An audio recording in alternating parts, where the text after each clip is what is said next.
くの海からこんにちは。東雲あつりです。皆さん、バキバキのスマホ使ってますか？スマートフォンって重くて大きくてツルツルで落とさない方が難しいですよね。首からぶら下げてみたり、手帳型ケースを使ってみるのもいいんですけど、煩わしいですよね。最近はラウンドディスプレイの機種なんかも登場して、スマホはどんどん弱体化していきます。見てください。あつりのスマートフォンです。LG スタイル3 L41A。これ見事に割れてますね。液晶保護フィルムを貼ってたんですけど、フィルムは無傷でラウンドディスプレイの方から全体的にひびが入っています。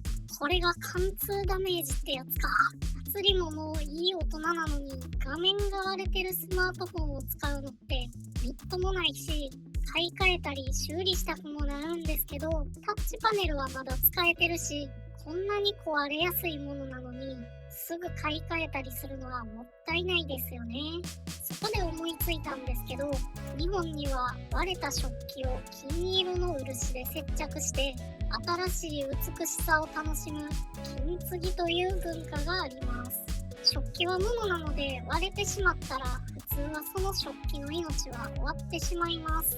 ですが、割れた傷跡も新しい魅力として取り入れて成長していける点が人間の人生みたいで美しいですよね。というわけで今回はこのスマートフォンを金継ぎで修復してストーリーが刻み込まれた新しいスマートフォンにしていこうと思います。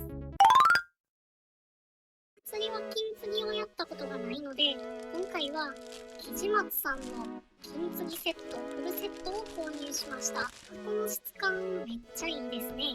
早速開封していきましょう。なんか可愛い子ちゃんが出てきましたね。マニュアルも結構分厚い。ちょっと待って。おいおい、見てください。めちゃくちゃアイテムが入ってます。家にあるカッターも使いますとかじゃなくて、完全にこれ一箱でどこでも金継ぎができそうです。パレット小皿に筆と竹べら、スパチュラですね。金の粉に紙やすり、綿棒と竹串、マスキングテープ、エポキシの固体パテと液体接着剤があります。下地のトノコ、漆と溶剤ですね。今回は簡易金継ぎという金継ぎのセットを購入しました。なんか本格的なやつだと焼き入れしたりするのもあるみたいで、スマホを焼くわけにはいかないんですからね。簡易金継ぎだとパテ埋めをして漆を上から塗っていくような形になるみたいです。まずはマスキングテープを貼っていきます。貼れました。次にガラスがなくなって陥没しているところがあるので、エポキシパテを持っていきます。説明を読んでる感じやと、埋めたり接着をするのはエポキシパテと接着剤の仕事で、下地や漆は上から塗るだけみたいですね。やっぱり金で継ぐっていうのは見た目の話だったんですね。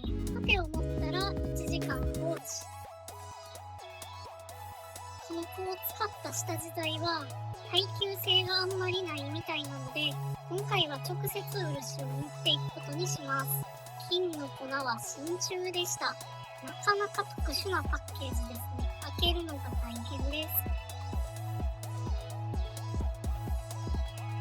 さらに出していきます。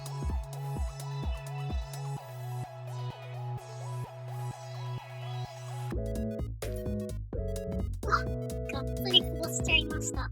これ取るのめんどくさいやつですね。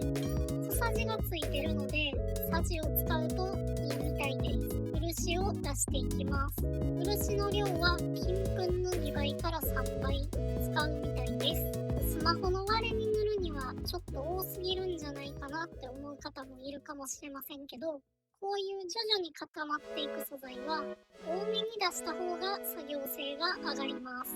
量が足りなくなるとベタついたりしますからね。ラー油みたいやな。さじで混ぜると、これ、うわー、めっちゃ綺麗。いいですね、これ。よし、混ぜ終わったので、早速塗っていきましょう。結構すぐ固まっちゃうみたいなので、シャババシャバのうちに細かいところを塗っていきます。細く塗るポイントは、漆を皿で拭ったり、塗り始めは大きいところを塗って塗料を落としてからその残りで塗ることですね。映像ボケボケですね。マクロ撮影は GoPro より iPhone で撮るべきでしたね。懲りずに塗っていきます。結構雰囲気出てきましたね。今回は結構がっつり真ん中の方にもひびが入ってるんですけど、金属を塗りつけることになるので、タッチパネルへの影響が心配です。とりあえず今回は端っこだけ塗っていきます。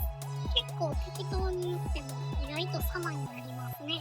角度を変えながら作業しないと全てのひびをなぞるのが難しいですね。あとはひびを細かくなぞる方がいいのか、まとめて上から塗っちゃう方がいいのか、今回は端っこしか塗らないので、ひびのディティールを細かくなぞって存在感を演出してみます。下の方も塗っていきます。角っこかっこいいですね。細かいところが塗れてきたら大きいところを塗っていきます。くぼんでいるところに漆を盛ってみましょう。これ縦埋めしといた方が良かったですね。ちょっと粘度が上がってきたので、漆自体は盛りやすくなりましたね。ひびが大きくて塗装がへこんでた部分にもう一度塗ると粘度が上がってきてるので、ひびが隠せるようになりました。角度を変えて見落としていた点を塗っていきます。塗り終わったので3時間待ちます。マスキングテープを外して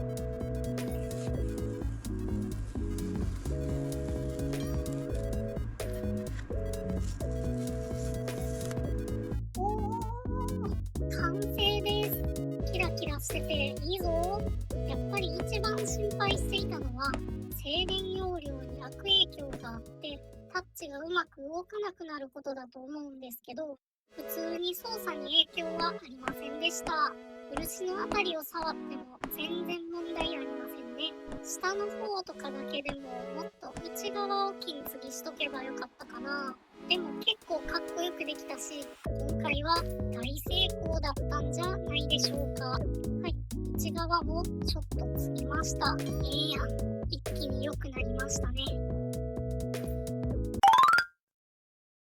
今回はスマホバキバキ族の東雲発議が立派な社会人として割れたスマートフォンを使わないのではなく、我もこの端末のストーリーとして粋に楽しんでいるんだがっていうスタンスでいくべくスマホを金継ぎしてみました。大胆に金継ぎをしても動作には問題なさそうだったので、挑戦してみる方は大胆にもっとかっこいい金継ぎができるんじゃないでしょうか。スマホ金継ぎ屋みたいなビジネスが出てきても楽しいですよね。この先もっと派手に割れたとしてももっとかっこよくなりそうです。今回面白かったよって方は高評価、チャンネル登録、Twitter でシェアしたり YouTube コメントをいただけると励みになります。それでは今回もご視聴いただきありがとうございました。バイバーイ。